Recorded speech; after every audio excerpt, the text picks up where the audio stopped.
ID হ্যাকে জড়িত পরিবারতন্ত্র কায়েমকারীরা। উত্তরের জনসভায় জামায়াত আমির। বাংলাদেশে বিশ্বাস করে না জামায়াত, ঠাকুরগাঁওয়ে মির্জা ফখরুল।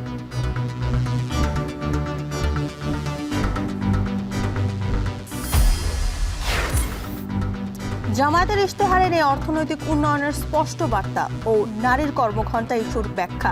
বাস্তবায়ন কঠিন হতে পারে বলছেন বিশ্লেষকরা। নারীদের নিয়ে কি চিন্তা ভাবনা এই জায়গাটা স্পষ্ট করা দরকার। উৎপাদন বৃদ্ধিটাকে ধারাবাহিকভাবে ধরে রাখতো, সেটা তারা কিভাবে করবেন আমি জানি না। গাজীপুর, ঝিনাইদহ, চাঁদপুরে নির্বাচনী অফিস ভাঙচুর সহ হামলার অভিযোগ, আহত 13।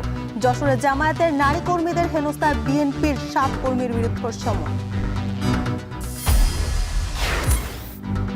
ভোট কেন্দ্র এলাকা ভিত্তিক 3 ধরনের নিরাপত্তা। মেট্রোপলিটনে আইন শৃঙ্খলা বাহিনীর 18 সদস্য, অন্যান্য কেন্দ্রে 5 জন। গুরুত্বপূর্ণ কেন্দ্রে অতিরিক্ত লোকবল।